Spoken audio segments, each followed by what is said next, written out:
आ गए क्या सभी लोग? अगर एक बार आ गए हो तो सेशन को शेयर कर दो यार, अपने फ्रेंड्स के साथ में एक बार शेयर कर दो। आज हम लोग बैंकिंग के क्लर्क के मेंस में आने वाले जो डीआई आए हैं उनको पढ़ेंगे, ठीक है। एक बार सेशन को शेयर कर देंगे आप जल्दी से तो थोड़ा सा मेरे लिए हेल्पफुल हो जाएगा, ठीक है। तो सेशन को शेयर कर दो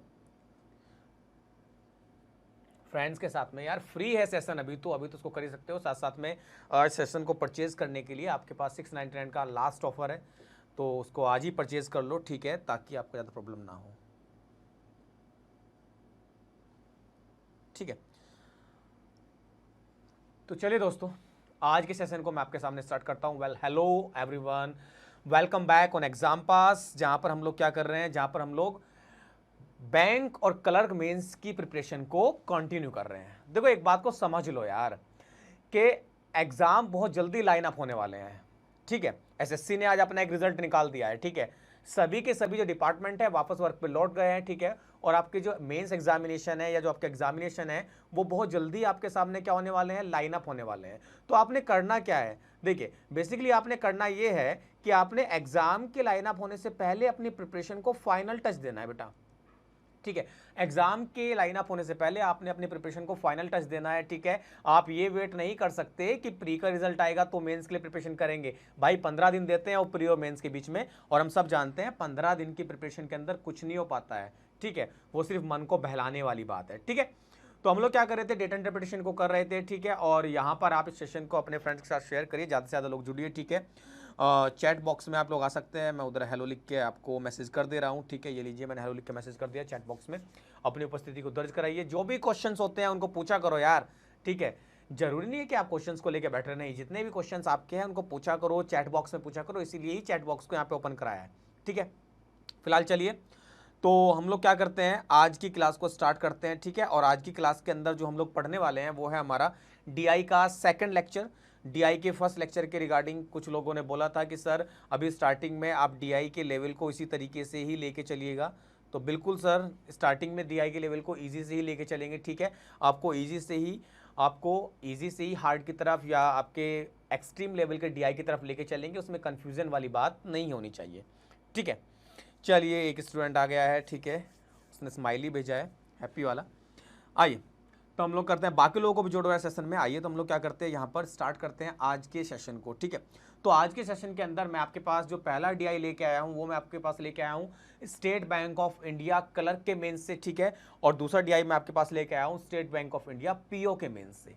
अच्छा, सबसे पहले हम एग्जाम के डीआई को क्यों कर रहे हैं, ठीक है। देखो उसका एक बड़ा सिंपल सा रीजन है कि एग्जाम के डेटा इंटरप्रिटेशन को करने से हम लोग एग्जाम के लेवल को समझ जाते हैं, ठीक है। हमें प्रिपरेशन एग्जाम के अकॉर्डिंग करनी है कि एग्जाम कैसा होगा। कई बार क्या होते हैं, बच्चे बहुत टफ टॉपिक की प्रिपरेशन करके जाते हैं लेकिन एग्जाम काफी इजी आ जाता है, ठीक है।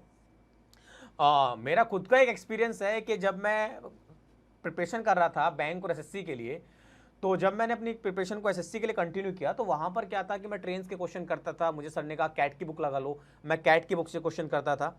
और मैं ट्रेन्स के उस तरह क्वेश्चन करता था कि ट्रेन के ऊपर एक बंदा दौड़ रहा है, ठीक है, तो उसकी स्पीड क्या होगी, मतलब कि डिफिकल्ट क्वेश्चन करता था। एग्जाम में गया, क्लर्क का प्री का एग्जाम था, उन्होंने बड़ा सिंपल क्वेश्चन पूछा कि बताइए भैया ये इतनी स्पीड से चलने वाली ट्रेन है और एक खंबे को कितने टाइम में पार करेगी। यकीन मानो दोस्तों, खंबा पार नहीं हुआ मेरे से, समझ रहे हो, वो खंबा पार करने टाइम नहीं निकल पाया क्योंकि मेरी प्रिपरेशन किसी और जगह पे चल रही थी और क्वेश्चन कुछ और आ गया। तो हमें ऐसा नहीं करना है, ठीक है। हमें उसी चीज की प्रिपरेशन करनी है जिस चीज का क्वेश्चन हमसे पूछा जाएगा, ठीक है। तो हमें उस चीज से बच के चलना है। तो चलिए फिलहाल मैं क्या करता हूं, आज के सेशन को स्टार्ट करता हूं आपके सामने, ठीक है। DI02 आज का हमारा सेशन है और पहला ग्राफ हमारे सामने स्क्रीन पर है, ठीक है। आप क्या करिए, इस ग्राफ को एक बार पढ़ लेते हैं, उसके बाद हम क्या करेंगे, इस ग्राफ को सॉल्व करना स्टार्ट करेंगे। बार चार्ट गिवन बिलो। अच्छा, ये ग्राफ किससे है, मैंने आपको अभी बताया था एसबीआई क्लर्क मेंस का ग्राफ है बेटा, एसबीआई क्लर्क मेंस 2018 का ये क्या है, आपके सामने ग्राफ है, ठीक है। क्या लिखा है, bar chart given below shows the selling price of 5 article and profit percentage earn और selling these 5 articles by Ravi. कोई बंदा रवि है, रवि ने आर्टिकल कितने रुपए में बेचा और उसको कितना परसेंट प्रॉफिट हुआ, ये आपको क्या दिया हुआ है, ये आपको ग्राफ के अंदर दिया गया है, ठीक है। जैसे कि आपके पास जो आर्टिकल ए है, रवि ने उसे कितने बेचा है, 100 और 120 के बीच में। देखो कितनी लाइनें हैं, 1 2 3 4, तो ऐसे कहेंगे कि ये 100, 105, 110, 115, 120। तो रवि ने उसको कितने बेचा है? रवि ने उसको बेचा है 105 रुपये में। और 105 रुपये में बेचने के बाद बेटा रवि ने कितना प्रॉफिट कमाया है? रवि ने कितना प्रॉफिट कमाया है? 40%। तो आपको यहां पर क्या दे रखा है? आपको यहां पे दे रखा है सेलिंग प्राइस और साथ साथ में दे रखा है परसेंटेज प्रॉफिट। आप जानते हैं ना कि मैं यहां पे एक छोटे से एग्जांपल से कनेक्ट करता हूं। आप हम सब जानते हैं कि अगर हमें ऐसा कहा जाए कि हमारा जो कॉस्ट प्राइस है एक्स है और प्रॉफिट 20% हुआ है, तो सेलिंग प्राइस हो जाएगा एक्स का निकाल दो 120%, तो ये क्या हो जाएगा आपका? सेलिंग प्राइस हो जाएगा। या फिर कॉस्ट प्राइस हो जाएगा आपका कि सेलिंग प्राइस डिवाइड में चला जाएगा 120 और मल्टीप्लाई में चला जाएगा 100। ठीक है, तो यहां से एक फॉर्मूला बन जाता है बेटा कि कॉस्ट प्राइस निकालते हैं, वो जाता है सेलिंग प्राइस के डिवाइड में 100 plus profit percent and multiply by 100। इस फॉर्मूले को नोट डाउन कर लो क्योंकि इसको हमने आगे यूज करना पड़ेगा। क्योंकि देखो ग्राफ को देखते ही कुछ चीज समझ में आ जाती है। यहां पे ग्राफ को देखने के बाद एक चीज बहुत अच्छे समझ में आ गई कि अगर ग्राफ के अंदर सेलिंग प्राइस और सेलिंग प्राइस के साथ में क्या है? परसेंटेज प्रॉफिट दिया है, तो जाहिर सी बात है क्वेश्चंस में कॉस्ट प्राइस की बात की ही की जाएगी। और जब हमें कॉस्ट प्राइस निकालना होगा, क्योंकि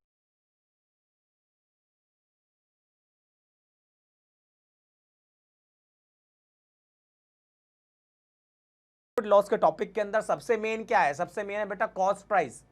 ठीक है, तो यानी कॉस्ट प्राइस की बात यहां पे की जाएगी। तो इसलिए हम क्या करते हैं? कॉस्ट प्राइस को निकालने का तरीका हमने देख लिया। अब हम क्या करते हैं? यहां पर सेशन को स्टार्ट करते हैं। Gain sold it at 25%। Ravi ने आर्टिकल डी किसको बेचा है? श्याम को। और श्याम उसको दोबारा किस पे बेचता है? 25% प्रॉफिट पे। ठीक है,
ऑटोमेटिकली ऑफ हो गया था।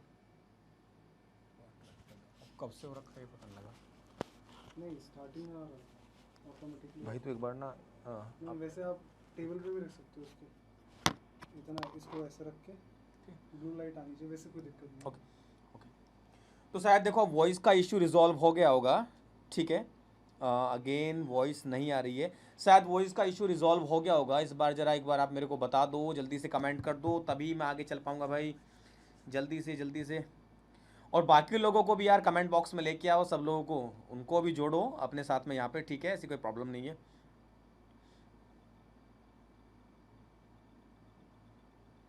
अभी मेरे को बताओ जल्दी से, वॉइस आ रहा है ना, क्लियर है ना?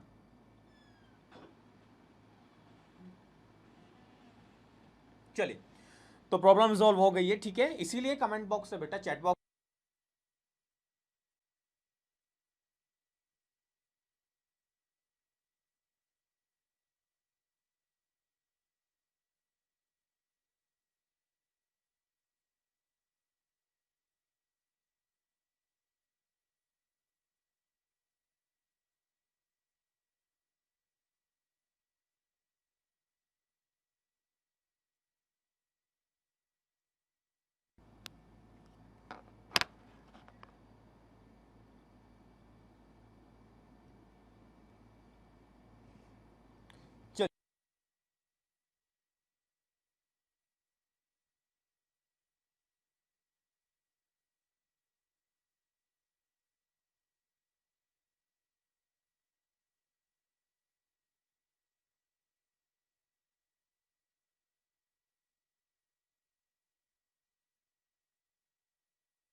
ओके। चलिए, now we are good to go. Okay चलिए, तो आइए मैं इस क्वेश्चन डिस्कस कर रहा था, थोड़ी सी प्रॉब्लम आ गई, सॉरी फॉर दैट, ठीक है। वो थोड़ा टेक्निकल इशू आ जाता है कई बार, ठीक है, तो उसको भी रिजॉल्व कर दिया गया है। आप जानते ही है, इंटरनेट भरोसा नहीं कर सकते, ठीक है। चलिए, तो अब हम क्या करते हैं, इस क्वेश्चन को डिस्कस करते हैं। आपके सामने था, तो हमें क्या निकालना था? देखो बेटा, क्वेश्चन करने के लिए हमारे पास दो चाहिए थी। हमें निकालना था कॉस्ट प्राइस ऑफ आर्टिकल ए, और दूसरा हमें निकालना था क्या? कॉस्ट प्राइस ऑफ आर्टिकल सी। और देन बताना था कि जो ए का कॉस्ट प्राइस है वो सी से कितने प्रतिशत ज़्यादा या कम है। आओ सॉल्व करते हैं। तो हम पहले ए का कॉस्ट प्राइस निकालते हैं। तो देखो ए का सेलिंग प्राइस कितना है? 105, और प्रॉफिट कितना हुआ है? 40%। तो अब डिवाइड किससे करेंगे? 140 से, मल्टीप्लाई किससे कर देंगे? 100 से। भाई ऐसे ही तो करते हैं ना आप लोग कॉस्ट प्राइस निकालते टाइम। अच्छा, 27 जा 140, 25 जा 100। और देखो 7 से 105 कैंसिल आउट हो जाएगा कितने बार? 15 7 जा 105। तो 15 5 जा कितना आता है? 75। 75 तो कॉस्ट प्राइस आ गया बेटा किसका? ए का, ठीक है। अब निकालते हैं किसका? सी का। सी की बात करें तो सी को कितने बेचा? देखो आपको पता है ना, ये 140 हुआ तो ये 145 150, तो सी को बेचा है 150 में। और प्रॉफिट कितना हुआ बेटा? प्रॉफिट हुआ इस पे कितना? ये हो जाता है 25 25 20 और 5 25%। तो डिवाइड कर देंगे 125 से, मल्टीप्लाई किससे कर देंगे? 100 से। चलिए, 25 6 जा 150, 25 5 जा 125, 5 से कितने बार? 20 टाइम, 26 जा 120, ठीक है। तो हमारे पास क्या हुआ? दोनों के कॉस्ट प्राइस आ गए हमारे पास। पहले आर्टिकल का ए का कॉस्ट प्राइस आया 75, ये हो गया 75 हो गया बेटा। और सी का कितना आ गया यहाँ पे? 120। आप चाहो तो, क्योंकि देखो आपको परसेंटेज मोर और लेस निकालना है, तो आप चाहो तो इनका रेशियो ले सकते हैं कि 15 5 जा 75, 15 8 जा 120, कि दोनों के जो कॉस्ट प्राइस है वो किस रेशियो में है? 5:8 में है। अब आपने परसेंटेज लेस निकालना है, तो देखो बेटा कितना कम है? 3 कम है, कितने पर? 8 पर, 3/8। आप जानते हैं 1/8 कितना होता है? 12.5%। तो 3/8 कितना हो जाएगा? Multiply by 3। तो आपका आंसर कितना आता है? 12 3 36 और 1 37, 37.5%। यही क्या है आपका आंसर है। तो आपका आंसर आता है 37.5%। दैट मीन्स ऑप्शन नंबर 2 क्या है आपका? करेक्ट आंसर है इस क्वेश्चन के लिए। ठीक है, आप में से बहुत से स्टूडेंट ने सही उस क्वेश्चन को, आंसर को सही से गेट किया होगा। ठीक है, मैं उनको बहुत बहुत थैंक यू बोलूंगा कि ठीक है भाई, आपने बहुत अच्छे से क्या किया, उस क्वेश्चन के आंसर को गेट कर लिया इजिली। फिलहाल चलिए हम बढ़ते हैं थर्ड क्वेश्चन की तरफ। थर्ड क्वेश्चन आपके सामने है, आइए अब थर्ड क्वेश्चन क्या एक बार पढ़ लेते हैं। Ravi marked article B 50% above its cost price.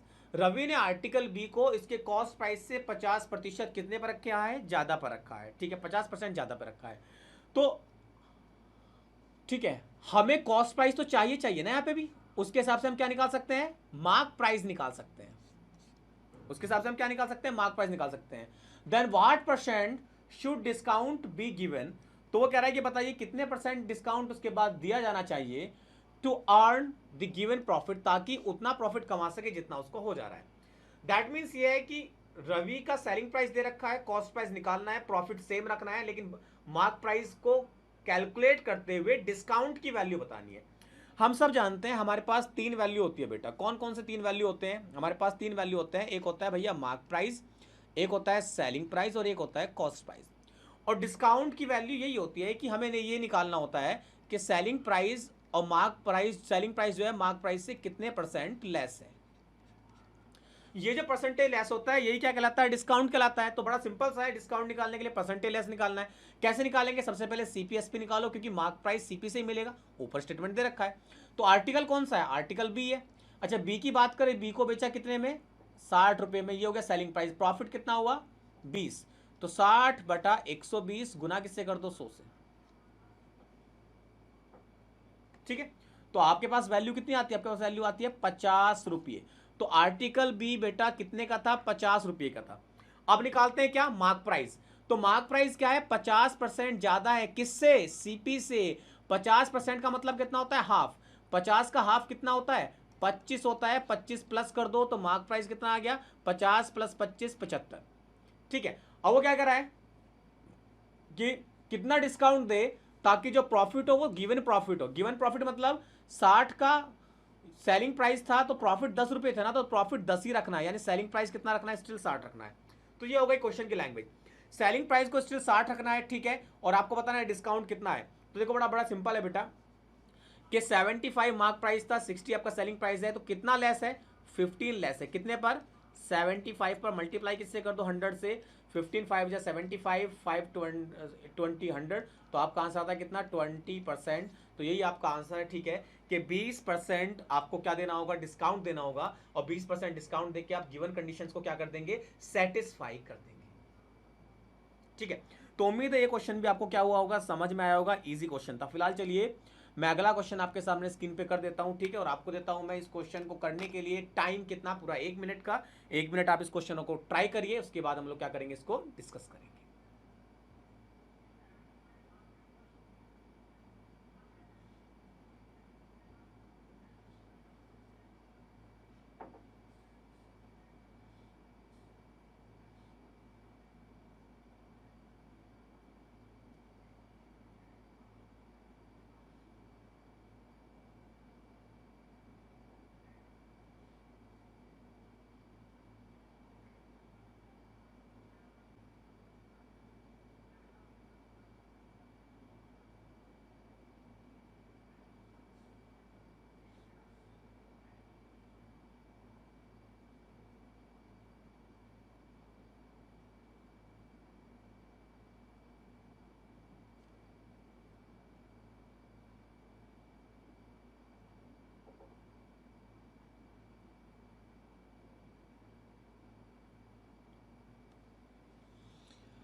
चलिए, we are good to go for this question. Question बड़ा सिंपल है कि देखो, अच्छा मैं ऑप्शन यहाँ पे लिख दे रहा हूँ। अगर आप में से किसी ने ऑप्शन क्या दे रखा है? हमें बड़ा सिंपल है, तो हो जाएगा, इसमें ऑप्शन की जरूरत नहीं है। ठीक है, क्वेश्चन है profit earn on selling article E is how much more less than profit earn on selling article C. देखो इस बार हाउ मच मोर लेस पूछा है, परसेंटेज नहीं बोला है। अगर हाउ मच परसेंट मोर और लेस होता और हाउ मच मोर और लेस है तो दोनों तरह से क्वेश्चंस में क्या चेंजेस आते। देखो अगर यहाँ पे हाउ मच परसेंट मोर और लेस होता तो उस केस में उस क्वेश्चन को सीधा किस पर, परसेंटेज प्रॉफिट पे भी बनाया जा सकता था। लेकिन क्योंकि यहाँ पर हाउ मच मोर और लेस है तो इस केस में हमें प्रॉफिट निकालना पड़ेगा। और प्रॉफिट कब मिलता है, जब सीपीएसपी दोनों मिल जाए। एसपीएम में दिया है, सीपीएम में निकालना है। अच्छा कौन कौन से आर्टिकल है, आर्टिकल ई और सी है। अगर आपने इनमें से किसी एक का भी डेटा पहले निकाला तो उसको याद कर लो, पिछले क्वेश्चन में बी था, उससे पिछले क्वेश्चन में सी निकाला था। हाँ बिल्कुल, उससे पिछले क्वेश्चन में सी निकाला था और सी का कॉस्ट प्राइस कितना आया था 120। तो एक वैल्यू हम निकाल चुके हैं, हम उसको नहीं निकालेंगे। ठीक है, हमने लिख लिया यहाँ पे कि भैया हम पहले ही निकाल चुके थे क्या, कि कॉस्ट प्राइस ऑफ आर्टिकल सी भैया 120 है। अच्छा सेलिंग प्राइस कितना है सी का 150, तो प्रॉफिट कितना हो गया 30।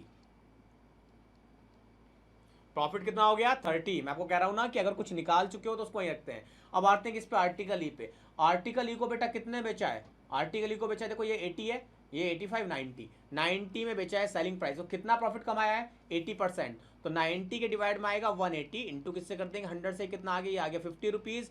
और 30 और 50 इस प्रॉफिट का डिफरेंस कितना आता है, आता है 20 रुपये। तो आपका आंसर क्या आता है 20 रुपये, आपका क्या होता है करेक्ट आंसर होता है। ठीक है, तो इजी वन क्वेश्चन से आपने देखा ना, मैं फिर से आपको बता दे रहा हूं। देखो बेटा कि क्लर्क के एग्जाम के अंदर आपके क्वेश्चन इजी होते हैं। डीआई आपका सबसे मोस्ट इजी टॉपिक है। अगर आप पढ़ना चाहेंगे तो 2 दिन से मैं आपको पढ़ा रहा हूं और आपको इजी लग भी रहा होगा। बस ये इस बात के ऊपर डिपेंड करता है, ठीक है, कि आपके कॉन्सेप्ट्स कितने क्लियर है।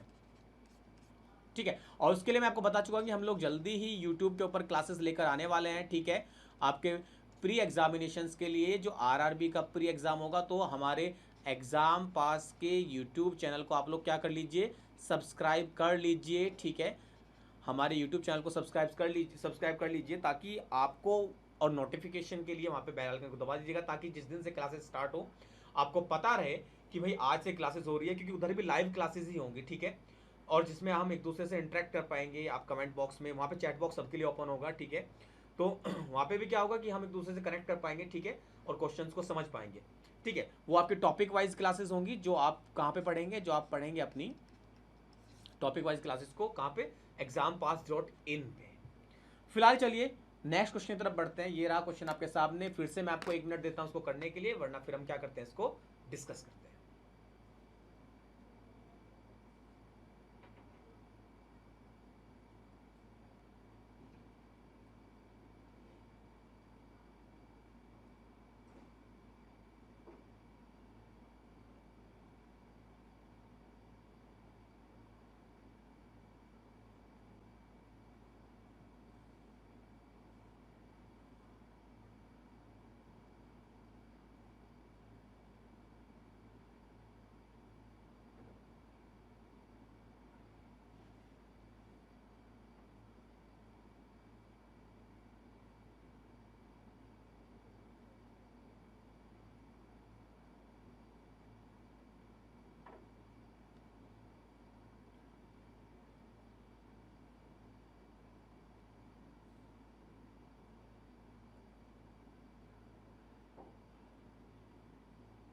चलिए, तो उम्मीद है क्वेश्चन आपने पढ़ लिया होगा अच्छे से, और हो सकता है आप में से कुछ लोगों ने कर भी लिया हो। फिर से मैं बताता हूँ क्वेश्चन क्या। देखो क्वेश्चन है, Ravi markup article A such that on selling article A 16% discount he will earn the given profit. Ravi article A को इस तरह से मार्कअप करता है, यानी वो मार्क प्राइस को इस तरीके से रख रहा है कि 16% डिस्काउंट देकर भी, 16% डिस्काउंट देकर भी वो क्या करेगा, गिवन प्रॉफिट कमा लेगा। कौन से आर्टिकल की बात हो रही है, ए की। अच्छा ए की बात करें तो ए का तो आप निकाल चुके थे ना बेटा फर्स्ट क्वेश्चन के अंदर। दिखाऊं वापस करके स्लाइड को, आओ देखते हैं। ये देखो 75 रुपये 105 रुपये आप निकाल चुके हैं। ठीक है, तो यानी ये 2 चीजें तो आपको पता है। आपको ये तो पहले पता है कि ये 75 रुपये है और ये आपको पता है कि 105 रुपये है। ठीक है, और ये 105 कब आता है, मार्क प्राइस को 16% कम करके। यानी कि जो मार्क प्राइस रहा होगा जब आपने उसका 84% निकाला होगा तो आपको मिला होगा 105। अच्छा 21 4 जा 84 होता है क्या, और 21 5 जा 105, बिल्कुल आपको टेबल अच्छे से आते हैं। और ये हो गया 25 5 जा 125, दैट मीन्स 125 रुपये क्या रखा गया था बेटा, मार्क प्राइस रखा गया था। तो 125 रुपये इस आर्टिकल का मार्क प्राइस था, 105 रुपये सेलिंग प्राइस था और कॉस्ट प्राइस कितना 75।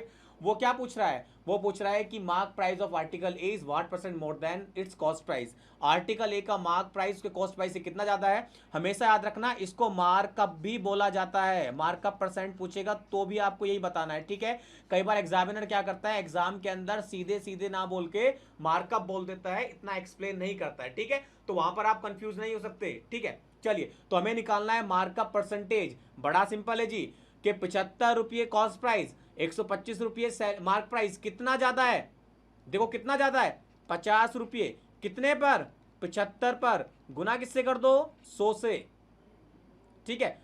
25 दिया 25 दूनी 50, 25 दिया 75, 100/3 कितना होता है बेटा, 33.33, गुना किससे कर दो, 2 से, कितना आता है, 66.66%। इजी है ना, बिल्कुल इजी है, ठीक है। तो क्वेश्चन आपने कर लिया, इजी वन क्वेश्चन था। चलिए चलिए चलिए, ठीक है, चलिए अगले क्वेश्चन की तरफ बढ़ते हैं। और अगला क्वेश्चन है हमारा सेकंड डीआई। ये डीआई किससे है, ये डीआई है भैया 2018 के मेंस से। किसका मेंस, एसबीआई पीओ, सॉरी 2019 के मेंस से, ठीक है। एक बार आप ग्राफ को समझिए, फिर हम लोग क्या करते हैं, इस ग्राफ को भी स्टार्ट करते हैं समझना।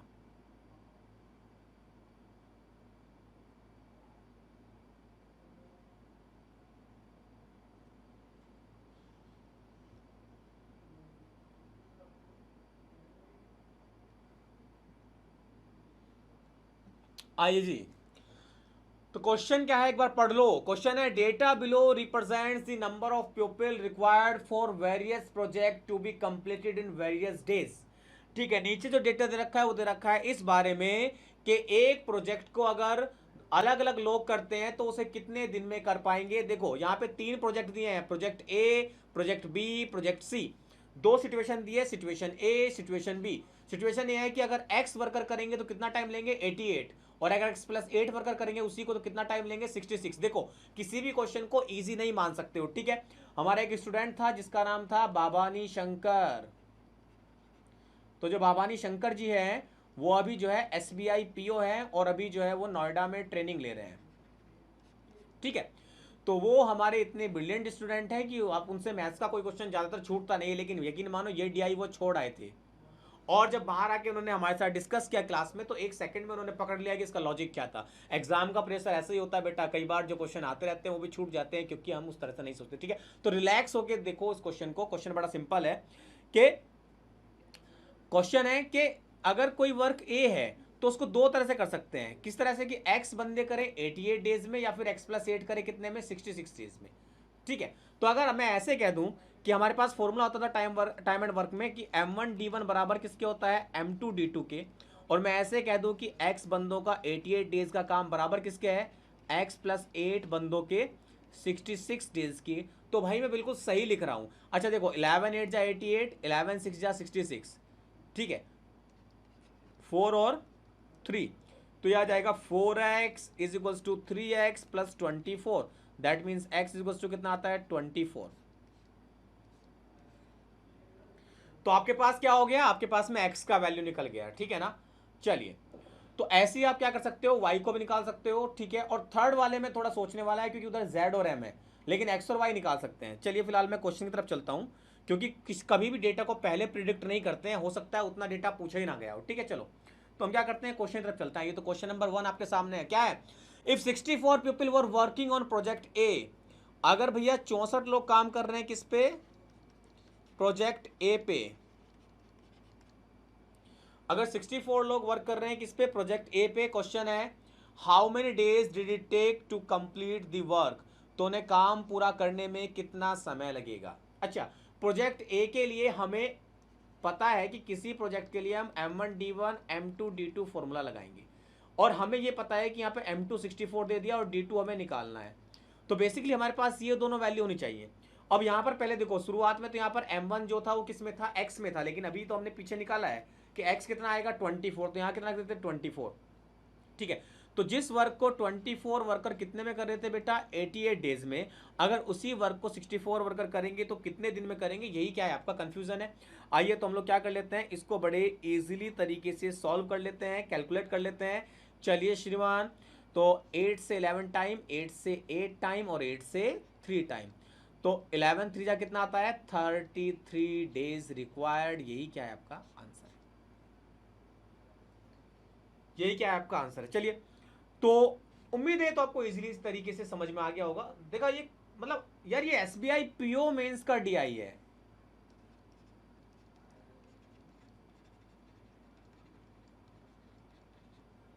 ठीक है।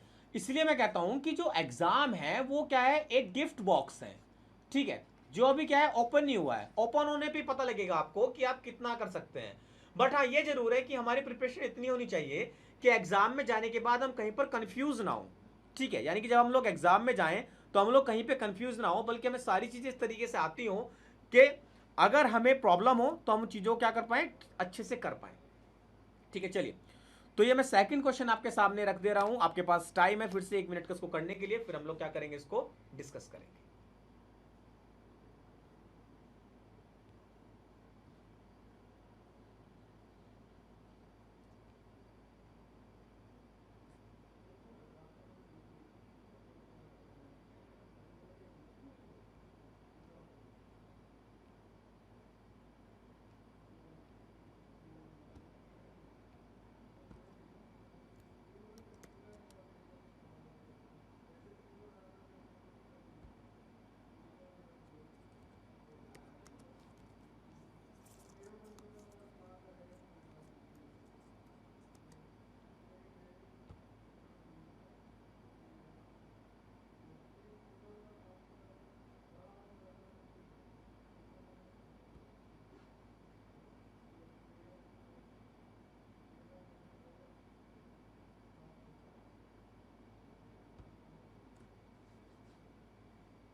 कर लिया है कर चुके हैं कि आप लोग इस क्वेश्चन को, ठीक है। क्वेश्चन अच्छा था ना, बिल्कुल क्वेश्चन अच्छा था।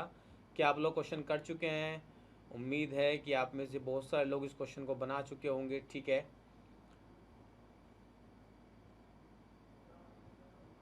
पक्की बात, ठीक है। आप लोग बहुत सारे लोग क्वेश्चन को बना चुके होंगे, मुझे पूरी पूरी उम्मीद है आप लोगों पे, ठीक है। चलिए,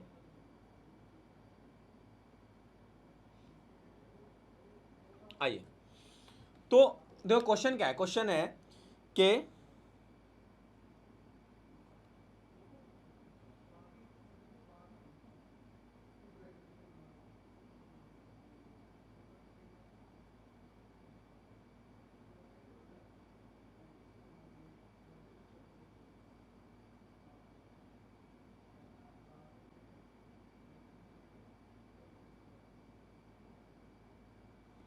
वॉइस नहीं आ रही है, किसी का कमेंट आया, आई थिंक इशू रिजॉल्व हो गया है, ठीक है। फिलहाल चलिए मैं उसके लिए बात कर लेता हूँ टीम से एक बार, ठीक है। उनको बोल दे रहा हूँ कि आज ये क्या प्रॉब्लम हो जा रही है, ठीक है।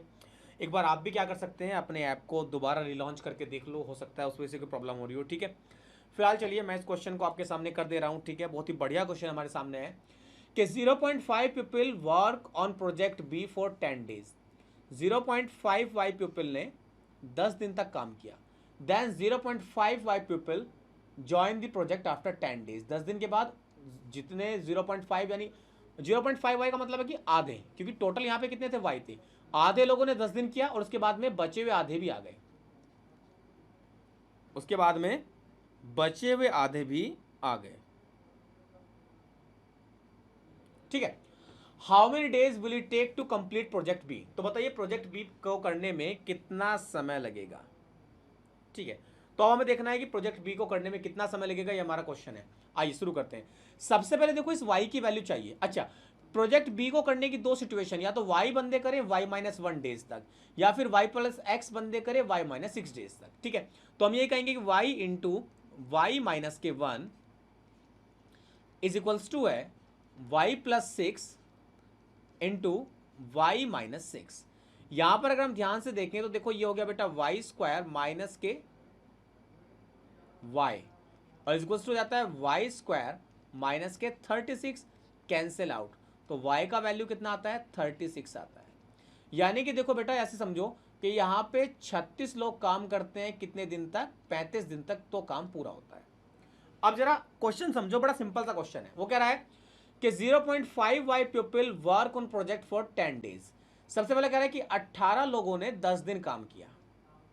देन कह रहा है कि 0.5 वाई पीपल ज्वाइन, 18 और आ गए, तो अब 36 लोगों ने काम किया है, उसके बाद कितने दिन आपको नहीं पता। कह रहा है in how many days will it take to complete project B. तो अब वो कह रहा है कि बताइए टोटल डेज कितने लेंगे, यानी इन दोनों डेज का सम अप कितना आएगा हमें बताना है। देखो बड़ा सिंपल है बेटा, समझो जो 18 बंदों का 10 दिन का काम है वो बेसिकली 36 लोगों के 5 दिन के काम के बराबर होगा। बोलो हाँ के ना? हाँ, ठीक है भाई, 18 ने 10 किया, 36 ने 5 किया, वैल्यू तो बराबर आई ना। तो मैं कहूंगा कि 36 लोगों ने 5 दिन किया। अच्छा, पहले ही दे रखा है कि 36 लोग कितने दिन में करते हैं, 35 में। तो अगर वहां पे 5 दिन के बराबर काम हो गया है तो बचा कितना है, 35 माइनस 5, 30 दिन का काम बचा हुआ है। तो हम कहेंगे कि 36 लोगों को अगले 30 दिन करना पड़ेगा। ठीक है, लेकिन ये 35 दिन 36 के हिसाब से आ रहे हैं, एक्चुअली में कितने थे, 18 थे। तो एक्चुअल डेज तो 10 थे ना, तो 10 दिन स्टार्टिंग में हुआ था, 30 दिन ये। तो टोटल डेज कितने आते हैं, 40 डेज आते हैं टोटल, कि 40 दिन में काम क्या हो जाएगा आपका, कंप्लीट हो जाएगा।